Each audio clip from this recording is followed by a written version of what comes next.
Hello mga kalonger. Nandito tayo dito sa bodega breeder natin mga kalonger. So update natin yung pinaampun natin na itlog ni Lady Maasim sa loop natin mga kalonger.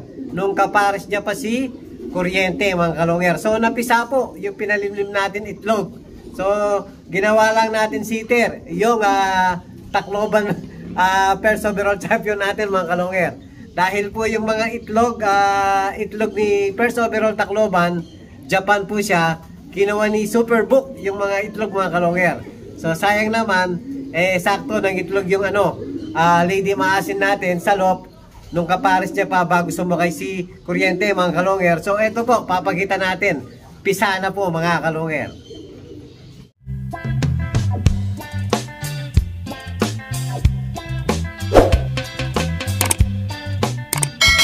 Hello mga kalonger. Ayan, medyo mababa po rito. So eto po mga kalonger. So eto yung naga-sitter. Ayan, Louis Chu, Jostone, tapos Japan yung Blue Bar mga kalonger, first overall po ng Tacloban. So ginawa natin sitter ngayon dahil mahalaga po yung pinalimlim natin yung itlog ni Lady Maasim na kapares dati si Kuryente bago sumakay ng Tacloban si Kuryente mga kalonger. So eto po, papakita natin mga kalonger.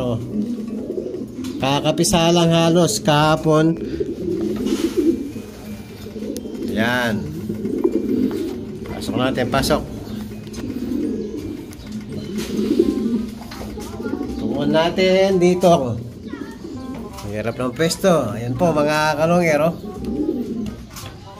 Medyo maliit yung isa pero nagkabutsi na po. Kanina walang butsi. Ayan yung naglimlim. Solid first overall champion. Ginawa natin na poster parents lang mga kalonger. Ayan.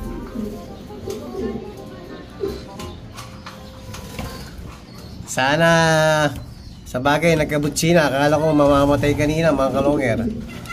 So galingan nyo ha. Importante yung pinalimlim po sa inyo.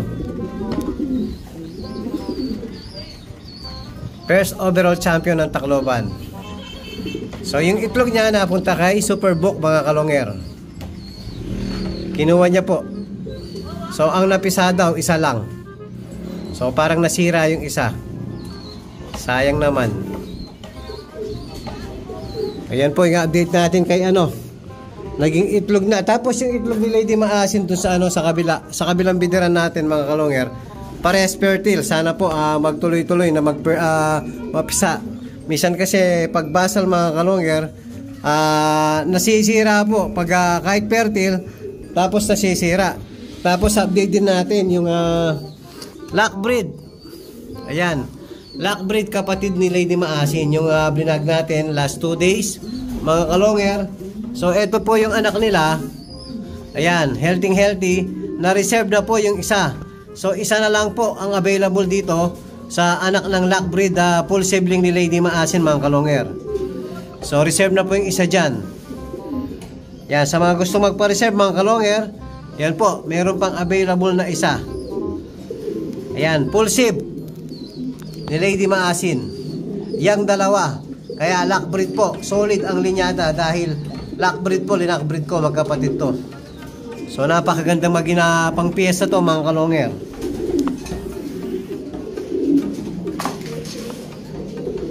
Yan po yung update natin sa mga dugo ni Lady Maasim. Tapos papakita natin yung itlog ni Lady Maasim doon mga kalonger. Yun nga, fertile na po. Tapos namisa na rin yung natin rito. May pinalimlim din natin, may pinalimlim din tayo rito. Bali naging 3 po itlog nito.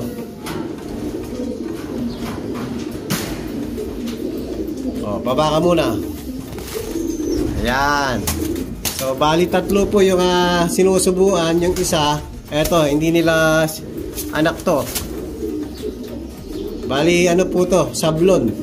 So yung dalawa, Stitch at saka Stitch Taiwan, Japan. So ito po, Taiwan, Japan.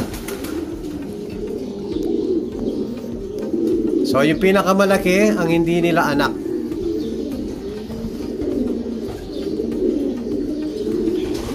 Ayan, malalaki naman ng mga butsi. Maganda po magsubo itong aparisan na to, lalaki ng butsi. O, ayan.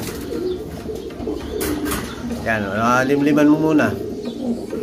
Naaway ako mga kalonger.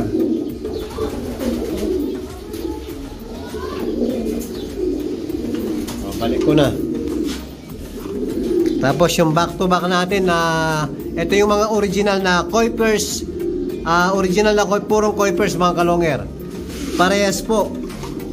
Parehas kulay, opal. So lockbreed din po, magkapatid to.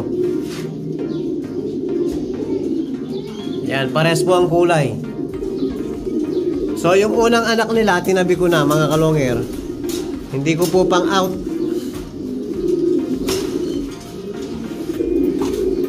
Nandito yung dalawang anak nila. Ayan mga kalonger, ayan dalawang yan. Yan, kakulay nila. Kakulay nila. Ayun yung isa. Yan, magkapatid. Bali, ang nanay nila, magkapatid, tsaka tatay nila. Lockbreed din po to. So, pang ano natin, pang breed natin.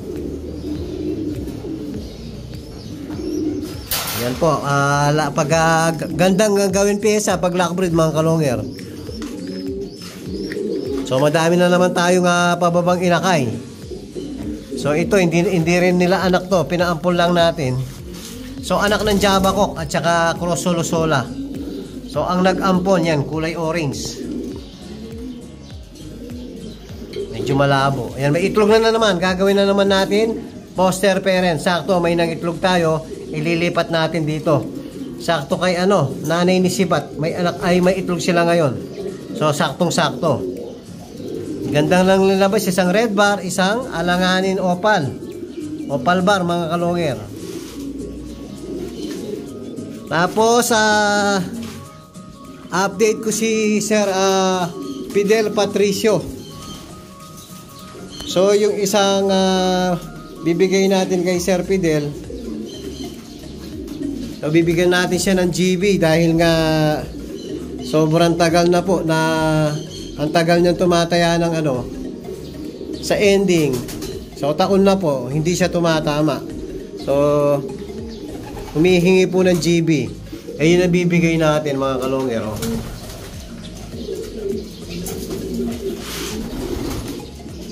Yung nasira ang buntot, ayan yung may yan. Yan. So ano to mga kalonger? Janso, pure imported ang tatay nito. Tapos ang nanay niya Japan. Bali anak ni Batanes. Bali apo ni Batanes to. Yung nanay niya kasi anak ni Batanes mga kalonger. Yung tumapos natin ng South. So krinos natin sa pure Bernasa de Brent. Yan. Ito yung ibon para sa'yo, Idol Fidel Patricio. So pagpapadala natin to, isasabay na lang natin sa mga bumibili at tumatama ng ending sa atin mga kalonger. Ito yung pangako ko kay Sir Fidel Patricio. Pasensya na po, hindi hanggang ngayon ko lang naasikaso. Medyo busy lang po, Sir Fidel. Ito, mapapanood nyo po to. Solid. Pure imported, Bernasa de Brent. Janso, direct sa idol natin na si Janso. From US mga kalonger, imported po ang tatay nito. Cross Japan. Apo ni Batanes. Tapos yung nakikita yung mga stock rito mga kalonger, siguro kung sabihin natin na 100%, 80% dito mga kalonger, stock ko mga Alanchan na bagong pagkukross natin, mga purong Alanchan. Na ang magulang nito, mga sumok na mga kalonger, dahil ang magulang nito galing kay paring Rodel Tubanggi. So, mga Alanchan po to, in-stock natin.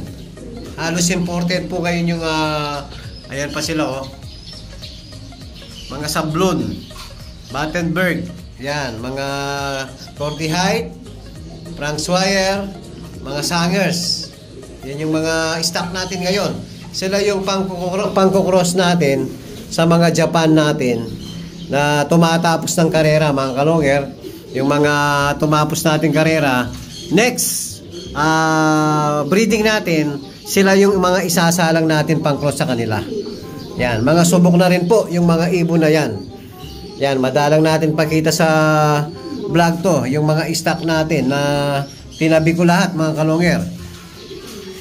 Ito pa.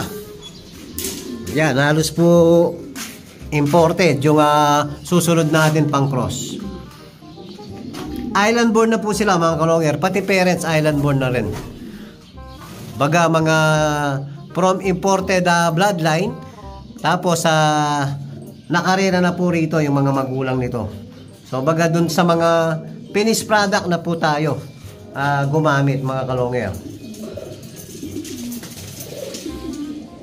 O yan po yung ano natin, yung update natin sa mga breeder natin dito sa bodega, breederan natin, tsaka yung mga stock natin, mga kalonger.